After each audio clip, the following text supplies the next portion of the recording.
T'es en train de te foutre de ma gueule, toi. Ouais, baisse les yeux, ouais. Ils sont en train de se foutre de ma gueule là-haut. 42, 44, qu'est-ce que ça m'importe? Tu crois que tu vas me taxer ton trou à rein? De la poux dans l'interphone et la boîte aux lettres qui sonne. Va te faire foutre, tu m'entends? Franck, c'est mon voisin. Il fait partie des anciens. Il était déjà là quand j'ai emménagé. Il occupe le rez-de-chaussée. Le contact s'est fait lentement, à commencer par des bonjours, bonnes soirées et quelques sourires crispées. Simple forme de politesse, convention sociale qu'il se force à adopter. Son chez lui est modeste, tout est bien rangé, chaque chose à sa place. Après un parcours aussi tumultueux que le sien, difficile de ne pas y tomber. Il le justifie par le froid, mais c'est surtout pour arrêter de penser. Jusqu'à ce que les vapeurs qui le soutenaient se retournent contre lui. Ouais, baisse les yeux, ouais. Ils sont en train de se foutre de ma gueule là-haut. T'es en train de te foutre de ma gueule, ton trou à rein? Va te faire foutre dans l'interphone. Qu'est-ce que ça m'importe? Qui sonne? Qu'est-ce que ça m'importe? Va te faire foutre, tu m'entends? Dans ces moments-là, le dialogue est impossible. Le ça a plongé sa raison. L'empathie devient presque impensable, inimaginable. Mais il n'a que ça pour tenir le coup. Et c'est pas pour autant qu'il a pas essayé de s'en tirer. Les foyers, les refuges, il a connu, mais ça pue, c'est crade et ça recèle plus de vices qu'une rue.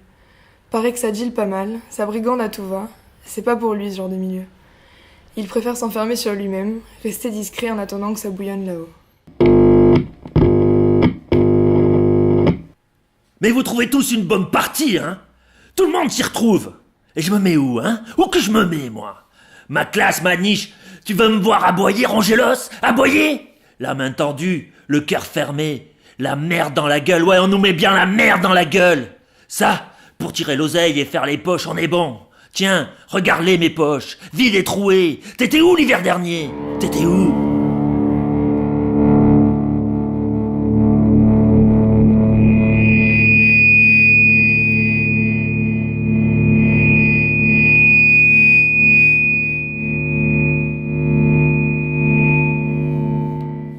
Un soir, au balcon, alors qu'on mégot finissait de se consumer, j'observais Franck en silence et j'en venais à me demander qu'est-ce qui lui passait par la tête à la vue de ses familles, ses voitures luxueuses ou ses enfants insouciants qui défilaient à sa vue. Était-il envieux ou simplement dépassé? La merde dans la gueule, ouais, on J'en nous suis met venue bien à la me merde demander dans comment la il en gueule. était arrivé là. Lui, qui était cheminot, qui a connu le mariage et les divers aléas d'une vie stable. Ça fait froid dans le dos, hein? Qu'est-ce qui se passe dans sa tête? Dans ma tête, c'est un bordel infâme. C'est la racaille, la raclure de l'enfer sacré. Tu m'écoutes? La carcasse rouille. Tu crois que je te vois pas? En tout cas, toi, non. La grisaille. Elle est où, la grisaille? Ah. Non, bien sûr. Bien sûr. Confort, boulot, métro. Qu'est-ce qu'ils se disent, les grands?